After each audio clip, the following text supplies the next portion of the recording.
Hello everyone, I'm Jay from AskJai. Welcome back to my channel. One of the person I was speaking to helping with a job recently came back to me and asked, how do I get through this screening questions, right? The screening questions. As an international student, there is one particular question that bugs everybody, the visa question. But we'll get to that in a minute, right? Meanwhile, please do like and subscribe to this channel. So screening round usually is generic information, really like asking where you're based, what's your background, what's your availability, what's your expected salary, why are you leaving your current job, are you happy to relocate, and then finally the big elephant in the room is what visa are you on, or are you eligible to work in the UK, right? So where people go wrong is they think too much. They think too much in their head about what other person is thinking. What other person is thinking about them, their answers, the responses, right?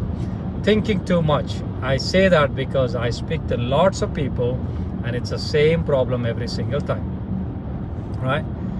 The other person is not really thinking about you. The caller, the hiring manager, the recruiter, whoever it is, they're not really thinking about you. They have a set criteria you need to meet, and then they will take you to the next level, whether that is a first round interview or technical round interview or whatever it is, right? So they are, they have, these are the expected responses to go to the next round. That's simple as that. You have nothing more to worry about. But what concerns people is, they're thinking too much. Oh, I don't have experience, I don't have this, I don't have that. What if the person asks this? If they, even when they ask about visa, they immediately tell them, I have 6 months left, I have 1 year left. You know what? By the way of answering like that, right? For example, the visa question, hey, are you eligible to work in the UK? Yes, I have one year left on my post-study work permit or a graduate visa, right? You're already telling them there is a limit, there is a limitation. So you're already giving them a chance to say no. Why would you do that, right? First things first, right? When somebody calls you, whatever you say, whether correct or wrong or whatever information you're trying to give them, make sure you're confident.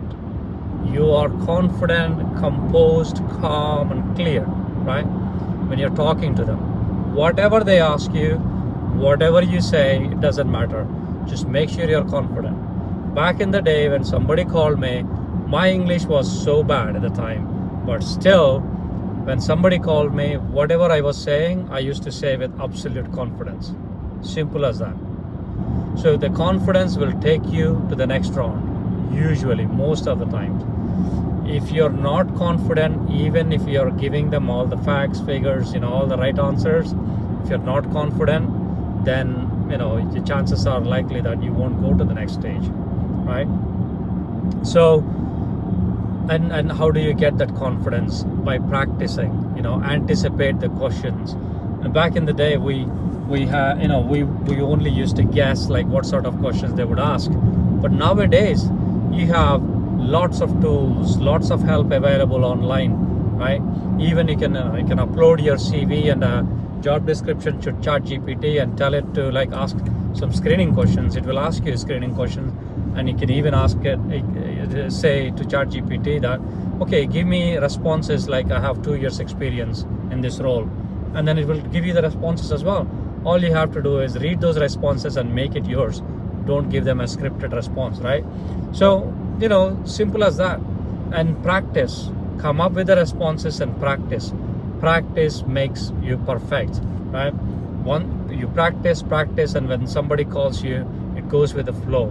When you're practicing, make sure you say it out loud, say it to a friend, say it to a flatmate, say it to a camera, whatever it is, or say it in front of the mirror, but you have to say it out loud, right? You cannot just practice in your head and then think that it will come out right. No, it won't. Trust me.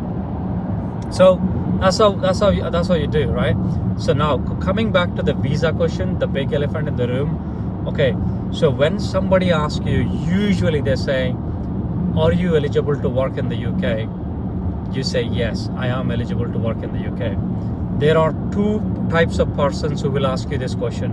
One is somebody from a recruitment agency, and second one is somebody from a direct hiring company, whether that is an internal recruiter, whether that is a hiring manager, whether that is a HR person, whoever it is, right? A recruitment agency versus hiring company, right? I usually say stay away from recruitment agencies if you're looking for a sponsorship visa, right? Now, see, somebody asks you a question, what, are you eligible to work in the UK? If you have, no matter how much length left on your visa, if you are eligible to, if you have the visa, even if you have 1 month left, 1 year left, yes, I am eligible to work in the UK, right? Don't tell them I'm on this visa and this is how much it got left and all that. Just I am eligible to work in the UK. Okay, what visa are you on? I am on post-study work permit. How long is it valid? It is valid for 2 years. How long do you have left? I have 6 months left. I have 18 months left. I have 2 years left. Whatever it is left, right? Now you see how I'm answering the question, right? You are only giving them enough information. If it's usually if it's a direct hiring company, they won't ask you that many questions. If it's a recruitment agency, they will ask you every single thing, and they will even ask you, so what's your plan after 6 months? What's your plan after 18 months? What's your plan after 2 years once the visa expires, right? Oh, I will extend my visa. I will get an extension. Now, recruitment agency will ask you, how do you get an extension? If it's a hiring company, they won't bother about it. You will get an extension. Many hiring companies don't even know how these visas work, right? So there is a way you can answer the questions. Don't tell them you have limits. Don't tell them you're expiring on this day, da-di-da-di-da, until they specifically ask. Don't give all that information. It already presents a negative picture. If somebody really asks you, okay, do you need a sponsorship in the future? Yes, I will need a sponsorship in the future, but by the time I'm going to prove myself to be a valuable asset to the company, and I really hope the company will invest in me. Yeah, that's a solid answer, I think. Any company would like to invest in the people they hire rather than trying to let them go and hire new people. It's a costly exercise, trust me. I've been there, done that many times. So yeah, it's even if it's a 7,000 pounds to sponsor you, it's much cheaper than hiring a new person, trust me. You may not realize that it is. So what you want to do is, ideally you want to get to the next stage. You want to get to from a screening call to a job interview, from a job interview to the actual job, right?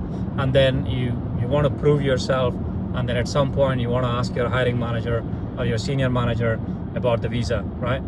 Most of the times it's a yes. Smaller the company, better it is.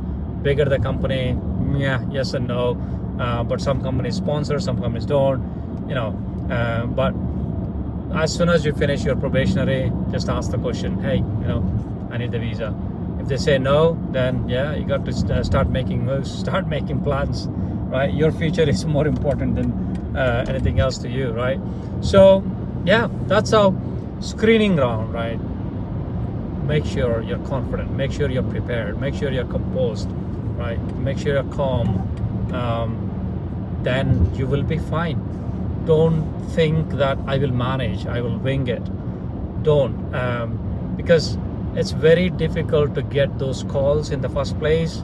And when you get the calls, and if you screw it up, then you are waiting for weeks or months to get the next call.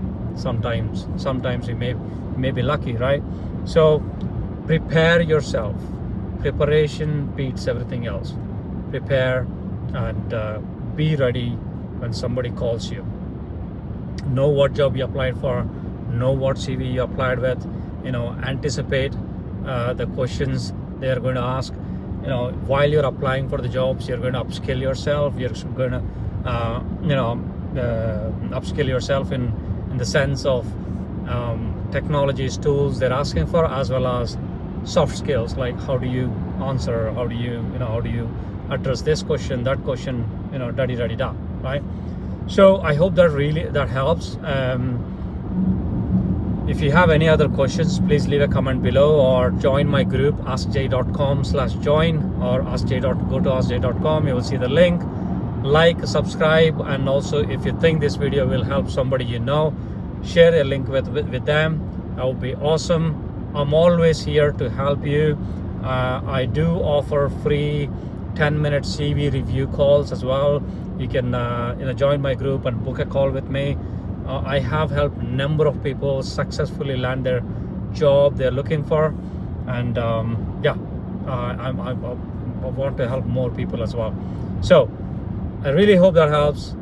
All the best, and see you in the next video. Cheers.